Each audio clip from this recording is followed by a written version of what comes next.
Welcome back to Thriving in Love podcast, the podcast that challenges the status quo so couples can thrive as their most authentic selves. I'm your host, Sana Akhand. I am an intuitive love coach, a speaker, and a writer, and I help couples break patterns, release emotional baggage so they can thrive in healthy and conscious relationships. So I haven't done a solo episode in quite a while, and I really miss this, just us two sitting here chatting about life.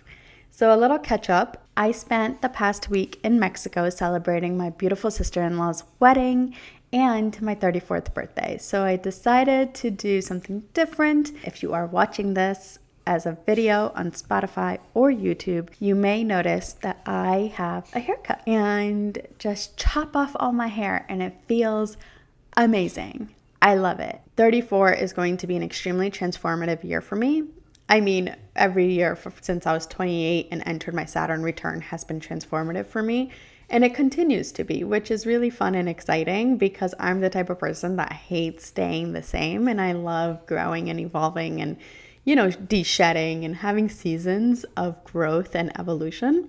So this year, 34, for me, is going to be the year where I invest in deep connections.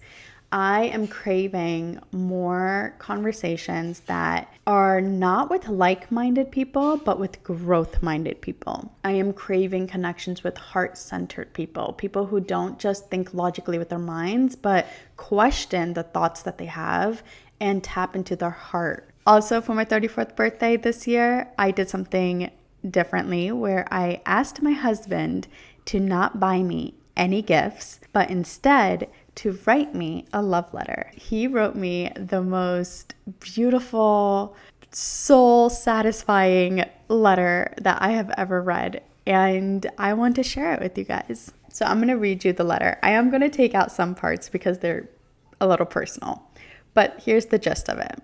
Another year older, another year wiser. I'm so proud of the incredible woman you have become. I am grateful to be your husband. We've been through so much together over the last decade.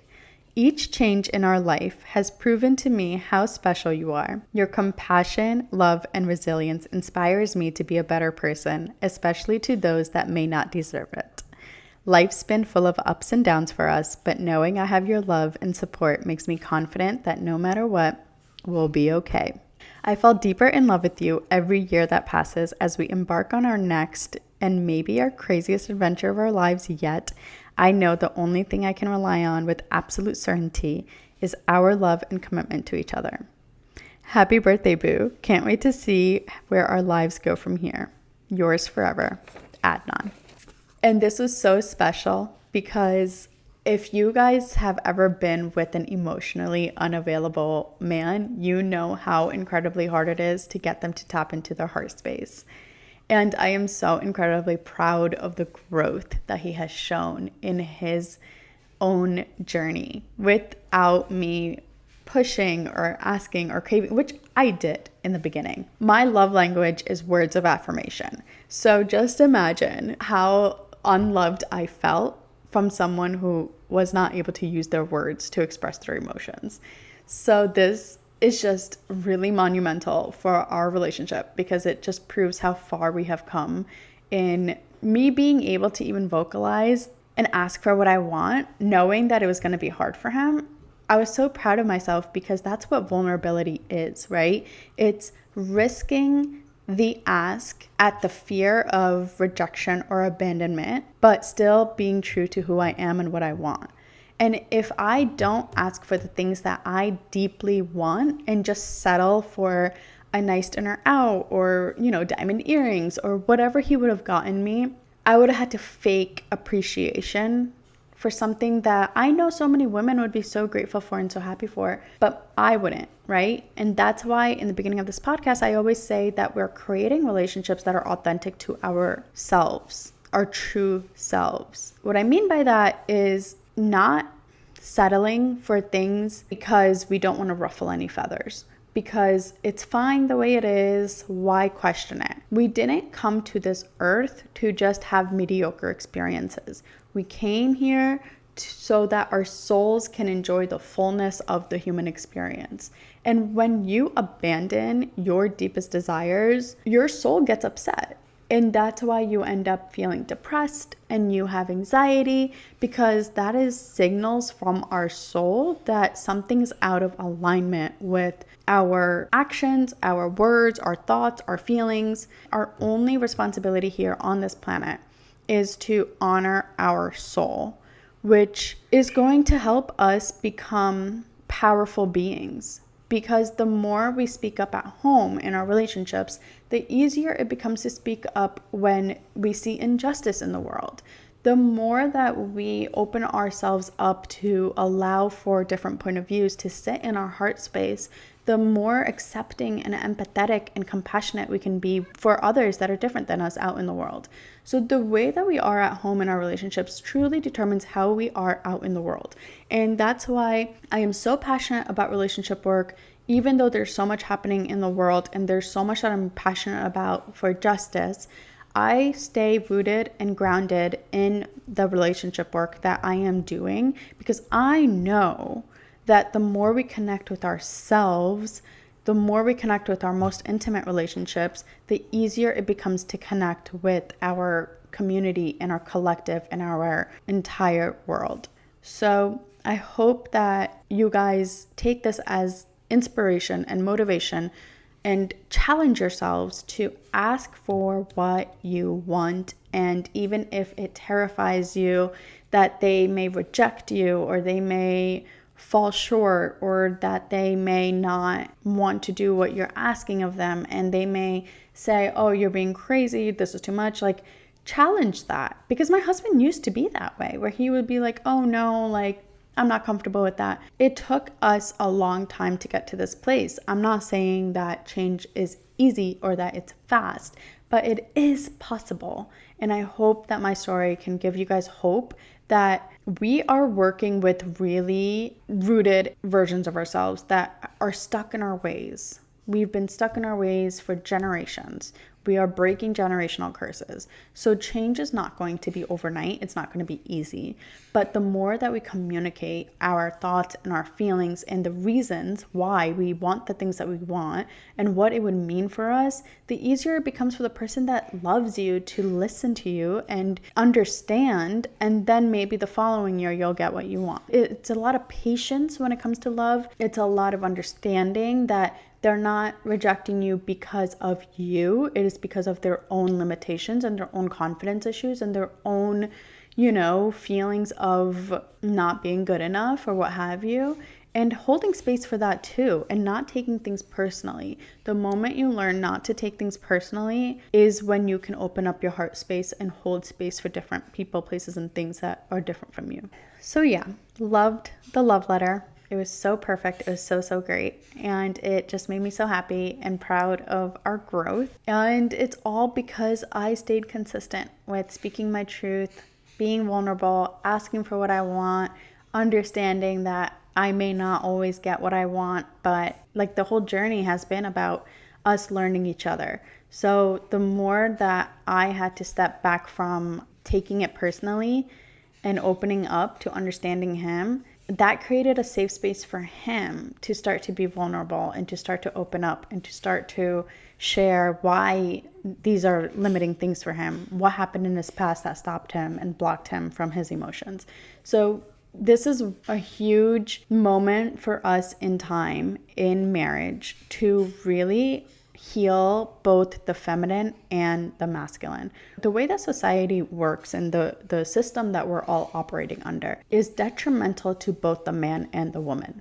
So when we have marriages, we need to create a safe space for both to heal and break free and to thrive as our most authentic selves. We do that through listening and holding space and not taking things personally and learning when to be assertive and when to flow and really dancing with each other until we figure it out. It's not easy, but it is possible. I mean, my husband and I have completely transformed our relationship from me being totally anxious and codependent and him being emotionally unavailable to now us being just so connected and rooted in love and truth. It's just so nice. It's so wonderful. And I want this for everybody. So yeah, 34 for me is all about connection, and truth and love. So the reason I am so passionate about this work and the reason I continue to speak about it despite what is going on in the world today is because I believe that the reason we have so much fear mongering and so much hate in the world and war and mayhem is because we are so disconnected from our humanity. And I know when I went on my journey, I felt so disconnected from my body that it was so hard to have compassion for others. I used to judge others a lot. I used to just be this kind of person that feels like others should be doing things and they're not, and just really judging what everyone else was doing, but not paying attention to what I was or was not doing. So when I started my self-discovery journey, I really had to take a hard look in the mirror and take accountability for where am I not allowing more love into my heart, and how can I trade my judgment for curiosity over and over and over again. How can I make sure that I am not closing my heart to people, places, and things that are different from me simply because I fear that it will mean that what I believe is not true. So for instance, the reason I believe relationship work is going to save humanity is because when I believe what I believe and my husband doesn't believe what I believe, it used to freak me out and make me feel like we're not compatible. And it used to make me think that we have to go our separate ways because we are taught that in a marriage, you should just be kind of like the same person and have the same values and belief systems and yada, yada, yada. However, my biggest growth has come from accepting the fact that I am allowed to have my own beliefs and my own values, and he is allowed to have his own beliefs and his own values. As long as we have respect for each other's beliefs and values, we can get through anything. And this is why I do believe that the core of healthy relationships is not, having the same values, having the same beliefs, and being on the same page. You can even be on two completely different books, but as long as you respect each other's books, you can actually allow that to expand your consciousness and allow that to expand your heart and become someone who can create more space for opposing point of views and different point of views. This is, again, why I think that relationship work is step one, because if we can create more space in our hearts in our most intimate relationships, then we can start creating more space in our hearts for our communities and our friends and our coworkers and our peers and other people that are different from us. The reason we have so much disconnection in this world is because we have this philosophy as human nature, like human beings. Your initial reaction is people that are similar to you, you feel safe with, and people that are different from you, you are really scared of, or you put up a wall of a defense like, oh, don't question what I believe, right? But what we need to do is allow ourselves to hold 8 billion different perspectives on this planet and say that the way everybody wants to live their life is valid. That's how we get to a place of harmony and peace and joy. How much space can we hold in ourselves for people that are different from us? And that starts in our relationships, right? Like the moment you realize that your partner is not going to be just a mirrored version of you. Yes, they will mirror things about you and your journey that need to come out, but that's why we need to have that conscious awareness of making sure that we are separating that from thinking that this is my soulmate and this is the only person for me and they are perfect for me and I think I know everything about them. The best thing that we can do for our partners is giving them the freedom to ebb and flow and grow and change and evolve and not hold their past against them. I mean, it's that saying, I forget who said it, but true love is attending the funeral of 1,000 deaths of the person that you're in love with. And it's so true. So yeah, when it comes to relationships, I continue to talk on this topic regardless of what is happening in the world, because I do believe that in order to solve bigger issues, we need to get to the root of what is happening inside of ourselves first and foremost. How much can we accept the parts of us that we don't love and that we don't fully enjoy and that we're not fully proud of. And once we do that, then you create enough space to accept the parts of others that you may not love, that you may not agree with, that you may not, do the things that they do the way that they do them. But instead of trying to control and change everything around you in order to have a false sense of safety and control, we need to basically take that veil down. So just like the same thing in politics, right? Like it's all a false sense of control of like who owns what land and who is superior to someone else just because of possessions and what have you. Why is it that an Israeli life is more valuable than a Palestinian life? Why is it that a white life is more valuable than a black life? Why is it that a man is more worthy than a woman? You know what I mean? Like it goes so deep in societal and cultural and ancestral wounding. I do not believe that the answer to a genocide is a genocide. I do not believe that one race is more valuable than another race.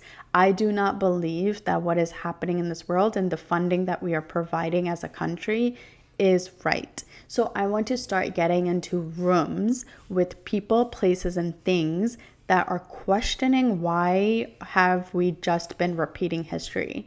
Because history has not worked. We're all here to dismantle this old paradigm so that we can birth in a new paradigm. And that happens through our conversations, through our hearts, through our minds, right? We have these extremely intelligent, powerful systems inside each and every single one of us. A lot of us are thinking from our mind and we're so disconnected from our body. So for instance, I believe that we had war because humans were not evolved enough to be able to tap into their heart space and have logical and emotionally intelligent conversations. So if you look at the evolution of humanity, there's survival mode where we are constantly in freeze or fight or flight or fawn, where as soon as we sense danger, we want to attack, we want to defend. That's war, right? That's like the most basic part of humanity. But when we evolve past that and we get to a place where we're able to hold two different point of views in one space and actually have emotionally intelligent conversations to come up with a solution, like why are we not playing a game of chess in order to decide which country wins? Why are we still risking human lives as if human lives don't matter? Why are we still bombing innocent people, places, and things that don't need to be the victims of people's egos? So, not to go on a tangent, I just want to set a point that I am in a place in my life at 34 years old where I am really motivated and passionate about questioning why are we still doing things the way that we have been for so long, knowing it does not work, knowing that it's just going to repeat, knowing that innocent people are dying, knowing that this is just going to cause further division. Isn't the goal to have more peace and more harmony and more joy on this planet? And aren't we more evolved as human beings to be able to realize that investing in more war is not the answer when we don't even have our basic needs met, like universal health care? Anyway, this is not a political podcast, and I'm not going to go into all that today, but these are the kind of conversations that I'm really, really craving from people that don't necessarily agree with me, because I want to be challenged and I want more different voices in a room so that we can have so many different perspectives and see different ways of thinking and then try to come up with something that works for everyone. Anyway, I hope you enjoy this episode. Please leave a review on Spotify and Apple. And if you're on YouTube, please hit subscribe and leave a comment. I really enjoy hearing from you guys. I am a real person. I want connection. So if any of the things that I say to you resonate, or, you know, the opposite, whether I am saying things that trigger you, let's talk about it. Let's chat. I want to hear your perspective. I want to hear your point of view, and I want to be challenged so that I can continue to grow and learn as well. Thank you so much for tuning in, and stay tuned for my course, Awaken to True Love, which is all about how we can get out of survival mode and heal our emotional baggage, connect deeper to ourselves so that we can learn how to connect deeper with others. I will be doing a mini course leading up to that sometime in December. I am also going to take a break from the podcast in December so that I can really launch this course and go full on that. So yeah, if you are interested in checking it out, check out the links below, and I'll see you guys next time.